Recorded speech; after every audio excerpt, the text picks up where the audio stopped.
तुझे? इतनी देर से बेल बजा बजा के मेरे कानों में दर्द कर रखा है। मारूंगी तुझे एक चाटा। ये क्या है? बोल फटीक सर। अरे अरे बेटा मैं क्या कर रहा है? मुंह में जबान नहीं है कि तेरे? बोल ना, मुंह से बोल अपने। अच्छा, ये पोटली पाटली लेकर आया है, धोबी है मतलब तू। एक मिनट रुक। सुमित, इस धोबी के बुड्ढे को कपड़े देना और भगाना यहाँ से। अरे भैया वो एक जोड़ी। अरे चाचा जी आप, नमस्ते, कैसे हैं? ठीक हूँ बेटा सुमित।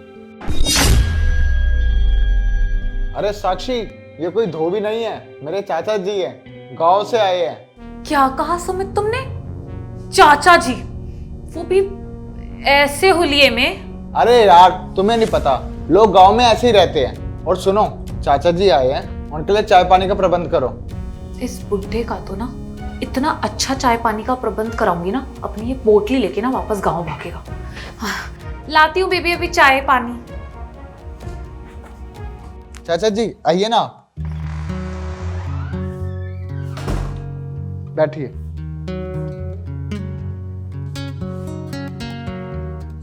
वैसे चाचा जी आप यहाँ कैसे? बेटा यहाँ शहर में आया था और तुमसे मिले हुए भी बहुत साल हो गए, सोचा आज तुमसे मिलता चलूं। ये तो बहुत अच्छा किया चाचा जी आपने। वैसे भी हमारे शहर में और कोई रिश्तेदार नहीं है, आप आए तो घर में रौनक भी लगी रहेगी। वैसे चाचा जी आपका जितना मन करे ना, आप उतना दिन यहाँ पे रह सकते हो, कोई भी समस्या नहीं होगी आपको यहाँ पे। बाकी आप यहाँ पे बैठिए, आराम कीजिए, जितने मैं आपके चाय पानी की व्यवस्था करा देता हूँ। ठीक है बेटा।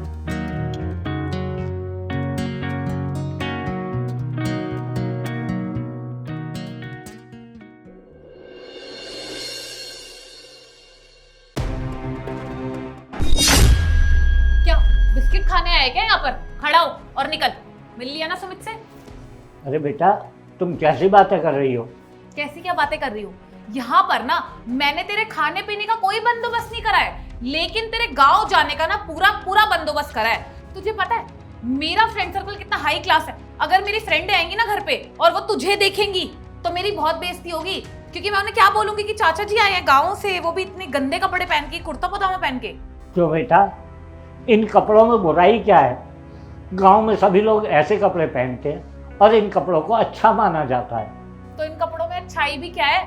और जो तू ये मुझे ज्ञान बांट रहा है ना कि गांव में सब ऐसे कपड़े पहनते हैं, तो सुन, गांव पहुंच, गांव में ऐसे कपड़े पहनी हो। ये शहर है, यहाँ पर ना तेरे इन कपड़ों से अच्छे ना मेरे नौकर कपड़े पहनते हैं। मेरे पास बिल्कुल टाइम नहीं है, चल। अरे बहू कम से कम मेरी बात तो सुनो। अरे कुछ नहीं रह गया सुनने सुनाने को। तुझे प्यार की भाषा नहीं आती ना समझ, आदत है ना, ढीठ है ना। रुक, तेरी पोटली फेंकती हूँ, पकड़ अपनी पोटली, चल निकल। साक्षी, क्या ये सब? तुम चाचा जी के साथ ऐसा व्यवहार क्यों कर रही हो? क्यों निकाल उन्हें घर से? अरे क्या क्यों निकाल रही हूँ?